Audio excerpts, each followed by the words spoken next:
Welcome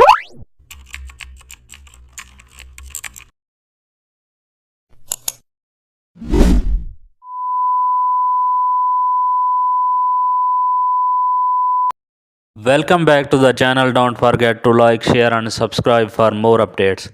Today we are explore an amazing topic of Photoshop, how to create gym energy posters using custom shapes. Start with a bold red or electric blue background, then add a giant angled shape for energy direction. Clip the athlete photo inside a sharp polygon and add a motion streaks using thin rectangles. Insert a power badge using custom shape presets. Place the headline inside a thick box shape. Add icons for calories, weight, or strength.